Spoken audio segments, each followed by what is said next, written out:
Senhor presidente, senhoras e senhores senadores, é bom retornar aos trabalhos. O nosso dia a dia aqui no Senado Federal é intenso e confesso a todos que já estava sentindo falta dessa correria que a agenda legislativa nos impõe a todos, as senhoras e os senhores senadores. Senhor presidente, é pauta do Congresso Nacional a discussão sobre o que nós vamos fazer com o estoque de mais de 3.000 vetos que temos hoje para ser apreciado pelo Congresso Nacional. Também há um questionamento direto à sociedade brasileira de que o Legislativo não tem exercido a sua função plena, ou seja, não tem operado o processo legislativo até o seu final, porque o processo legislativo ele tem início através da iniciativa de um parlamentar que sugere propostas legislativas ao Congresso Nacional, através do Poder Executivo e do Poder Judiciário, que também tem prerrogativas de sugerir ao Congresso legislações, e também através da iniciativa popular. Uma vez tramitado nas duas casas e submetido à apreciação para a sanção presidencial, cabe ao presidente da República a análise final e, caso entendendo de que determinado dispositivo daquela legislação é inconstitucional ou não atende ao interesse público, pode vetar. E aí retorna o processo ao Congresso Nacional para que o Congresso analise esse veto, se foi colocado na forma correta ou não. Ou seja, a palavra final de todo o processo legislativo é do Congresso Nacional. Mas o Congresso Nacional, há mais de 10 anos, há mais de uma década, não analisa vetos. E nós tivemos, no ano passado, ao final do ano, uma movimentação intensa para apreciarmos um veto, o veto dos royalties, do petróleo, aonde, primeiramente, foi sugerido a urgência neste projeto, neste veto específico, para trazê-lo para o primeiro a ser apreciado, e uma decisão do Supremo, uma liminar conferida pelo ministro Fux, trouxe uma interpretação dizendo da impossibilidade de se preterir a ordem da votação dos vetos. O Congresso chegou a se movimentar para votar todos os vetos em uma única sessão do Congresso Nacional, inclusive chegando a produzir uma cédula única e marcar uma sessão para que isso ocorresse, mas entendeu-se no decorrer daquele momento que isso não seria o melhor para a nação brasileira e para a imagem do Legislativo como um todo. Mas continuamos com esse imbróglio. Não temos como votar nenhum veto sequer daqueles apostos quando da análise do processo legislativo, do término do processo encaminhado para a sanção, que tenha mais do que 30 dias aqui no Congresso Nacional. E todos eles estão trancando a pauta do Congresso Nacional. Inclusive, numa análise momentânea, senador Romero Jucá, entendeu-se naquele momento que a decisão do Supremo, ou de um ministro do Supremo, trancava toda a pauta do Congresso Nacional, impedindo até mesmo a votação do orçamento no ano de 2012, que ficou para votarmos agora, no início desse ano legislativo. E ainda não está definido se esta pauta trancada pela não análise dos vetos em 30 dias é de todo a pauta de todos os processos que tramitam no Congresso Nacional, ou tão somente dos vetos, porque a Constituição também assim não fala. E com esse intuito, eu sugeri ao Congresso Nacional uma alteração à Constituição. Permite uma parte, senador. E, senhor presidente, senhoras e senhores senadores, eu passo, a partir de agora, logo após ouvir o líder do PSDB, senador Aloysio Nunes, eu passo a fazer uma reflexão mais detida desse tema. Com muita honra, concedo uma parte ao senador Aloysio Nunes. Muito obrigado, meu caro amigo, senador Sérgio Souza. Ouvirei com muito interesse a proposta que Vossa Excelência vai apresentar logo mais. Mas em relação à questão que hoje está ocupando aí a crônica do Congresso, que é a votação do orçamento versus votação dos vetos. A posição do PSDB nessa matéria é muito clara. Nós seguimos a Constituição. A Constituição diz que enquanto houver vetos pendentes de deliberação, não é, esgotado aquele prazo de 30 dias, se sobressam todas as demais proposições. O orçamento é uma proposição, é uma lei, projeto de lei. Aliás, o projeto de lei ordinário pode ser aprovado por maioria simples. Se o governo tem um entendimento diferente deste que nós temos, o que deve fazer o governo? Marcar uma data para votar o orçamento e convocar os deputados e senadores da sua imensa base parlamentar para aprovar. É um projeto que se aprova por maioria simples. Não é? Então, o problema... O nosso problema, o problema que o PSDB quer está levantando é um problema de ordem constitucional. O problema do governo é um problema de quórum. É desconfiança do governo em relação à sua própria base de sustentação parlamentar, especialmente em relação a alguns temas mais sensíveis que o governo teme ser derrotado pela sua própria base. Né? Mas volto a dizer, se o governo quer resolver rapidamente o problema do orçamento e tiver um entendimento constitucional diferente do nosso, é pegar o telefone, os líderes e chamar os deputados e senadores para votar. Nós, no PSDB, temos apenas 11 senadores num conjunto de 81. Não é? O Democrata tem 4. Os outros todos são governistas, pelo menos teoricamente. Muito obrigado. Obrigado, senador Eunício. Eu vejo aqui no painel a presença no Senado de 57 dos senhores senadores que registraram presença hoje no painel. Isso dá quórum para nós votarmos tranquilamente. Eu não sei, é claro, o quórum da Câmara dos Deputados, que também é necessário. Mas, senhoras e senhores senadores, no dia em que elegemos a mesa do Senado Federal, protocolei na Secretaria-Geral da Mesa uma proposta de emenda constitucional que altera os artigos 57 e o artigo 66 da Constituição Federal. Emenda que levou o número 1 de 2013. Insere também um artigo no ato das disposições transitórias para dar nova disciplina à apreciação dos vetos do Congresso Nacional.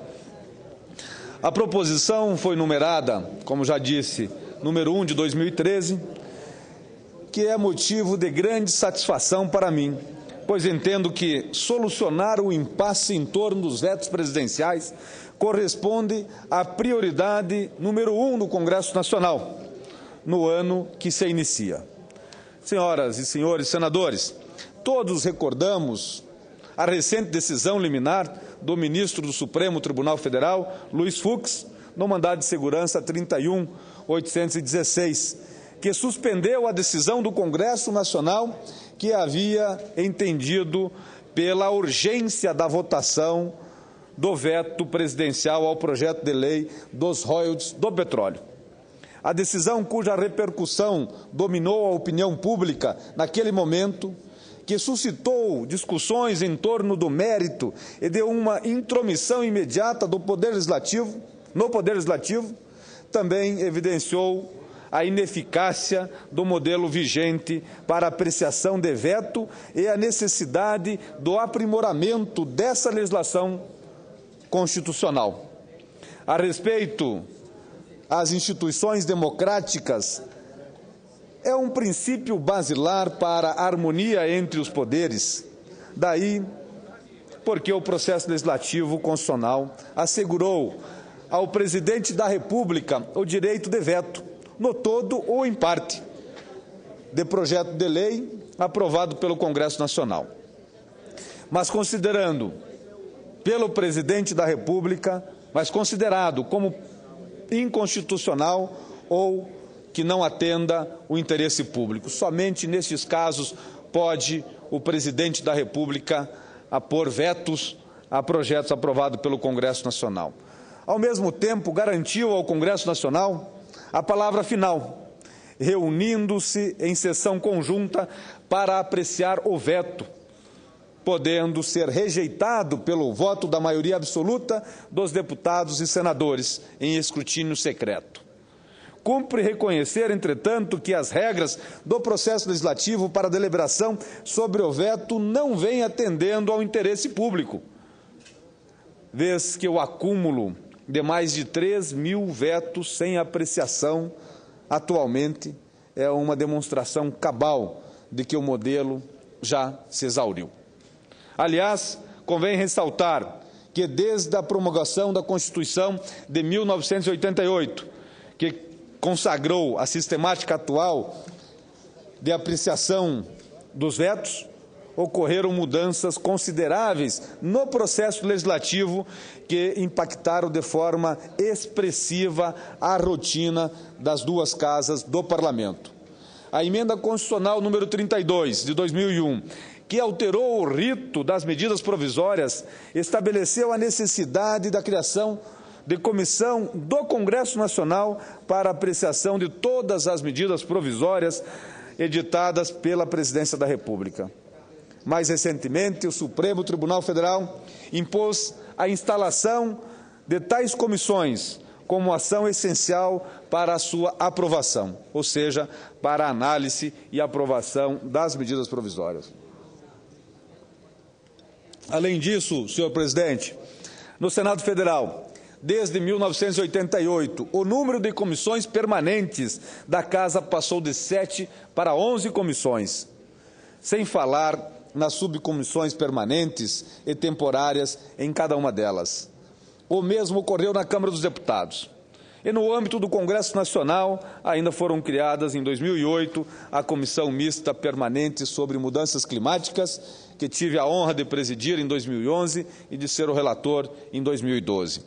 Em ambos os casos, senhoras e senhores senadores, tanto com a emenda constitucional número 32, quanto com as novas comissões permanentes das casas do Poder Legislativo Federal, houve grande repercussão na rotina da agenda de trabalho dos parlamentares em geral. No caso do Senado Federal, por exemplo, é absolutamente comum a simultaneidade das reuniões em comissões que têm os senadores titulares em ambas as comissões, inclusive coincidir reuniões de CPI, CPMIs, que ocupam a agenda do Legislativa com temas importantes. Enfim, sem querer justificar nada, mas tão somente reconhecer um fato. A verdade é que, diante da intensa agenda parlamentar nas duas casas do Poder Legislativo Federal, está cada vez mais difícil realizar reuniões conjuntas do Congresso Nacional.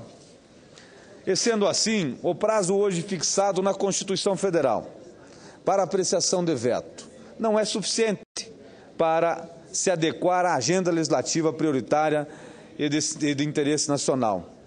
O prazo hoje de 30 dias, e em caso de não apreciação do veto em 30 dias, ele tranca a pauta do Congresso Nacional.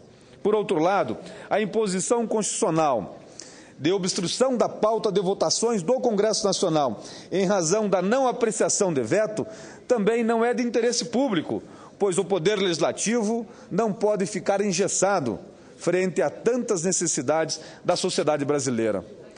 A PEC primeira de 2013 tem por objetivo buscar uma solução mediadora, que assegure a prerrogativa do Congresso Nacional quanto à decisão final do processo legislativo, deliberando sobre o veto presidencial, mas, ao mesmo tempo, fixando uma regra que assegure um ponto final nesse rito legislativo, semelhante àquele que é imposto pela Carta Magna ao Presidente da República para sancionar projeto de lei, segundo o qual, passado o prazo constitucional, o silêncio importa na sanção. No caso do Congresso Nacional, em razão da característica singular do processo legislativo, esta PEC propõe um prazo mais dilatado, de 90 dias, para que os deputados e senadores organizem sua agenda legislativa para apreciação do veto em reunião conjunta, segundo as regras estabelecidas pelo regimento comum. E o não cumprimento do prazo importará a concordância do Congresso Nacional com o veto aposto pelo Presidente da República. A sistemática proposta apresenta uma solução clara e eficiente, respeitando as prerrogativas de ambos os poderes, para todos os novos vetos apostos pela Presidência da República a partir da promulgação dessa proposta de emenda constitucional.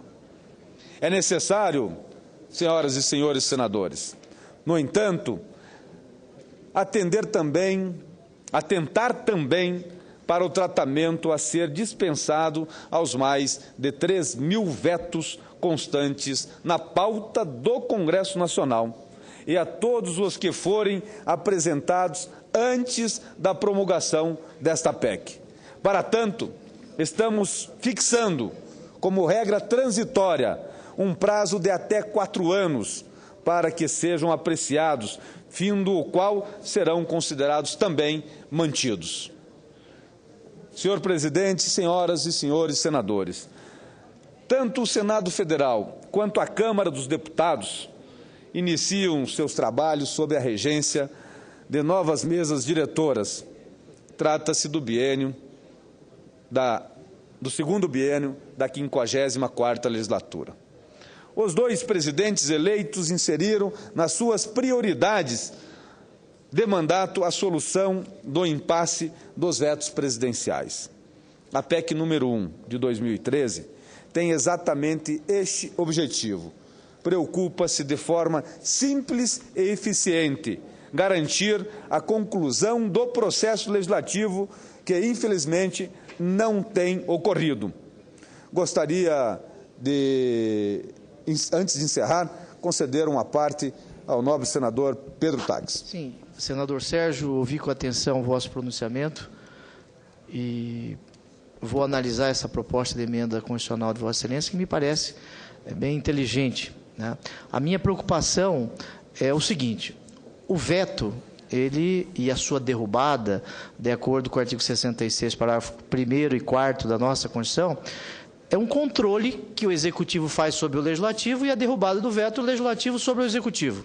Se nós permitirmos a derrubada do veto, uma derrubada tácita do veto, ou por decurso de prazo, como existia com o decreto-lei nas Constituições de 67 e 69, nós vamos inverter a lógica, porque a derrubada do veto é para dar forças às minorias parlamentares. Imagine, no Brasil, notadamente a partir da Constituição de 88, com o surgimento do chamado presidencialismo de coalizão, né, a maioria dos partidos políticos são adesistas. O governo, o presidente da República, não interessa o partido, o sexo daquele que exerce o poder executivo, ele faz quase que uma atração gravitacional de outros partidos políticos e de outros apoiamentos. Aí o executivo terá uma bancada muito grande na Câmara e no Senado, por óbvio, por consequência no Congresso, não se manifesta, a palavra final será do poder executivo, não será mais do Poder Legislativo. O que me faz lembrar a Constituição de 1824, que dava ao imperador a palavra final sobre o veto. Então, aí nós estaríamos já, desde logo, patenteando que vivemos sob um presidencialismo monárquico ou imperial, em que a palavra final será do Executivo diretamente ou indiretamente, porque ele vai ter a maioria no Congresso Nacional. A derrubada do veto, esta parte, por decurso de prazo ou derrubada tácita, me parece que esteja a merecer maior reflexão de todos nós. Mas eu cumprimento Vossa Excelência pelo belíssimo pronunciamento e vou, com atenção,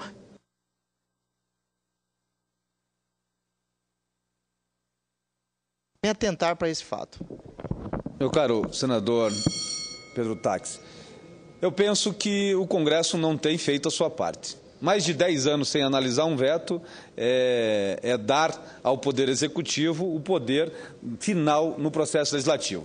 E se nós impormos um prazo de 90 dias, eu acredito que o Congresso vai se movimentar nesse sentido. E eu acho que o Congresso Nacional tem que começar a se libertar. E a partir do momento que houver uma imposição de análise em 90 dias do veto, ele vai analisar. Imagina a questão dos royalties, se nós nos submeteríamos integralmente à decisão presidencial com relação ao veto. Mas, senhor presidente, para finalizar, eu gostaria de pedir a todos os líderes partidários e à mesa do Congresso Nacional a prioridade na apreciação desta proposta que é de interesse de todos os cidadãos brasileiros. Muito obrigado, uma boa tarde a todos.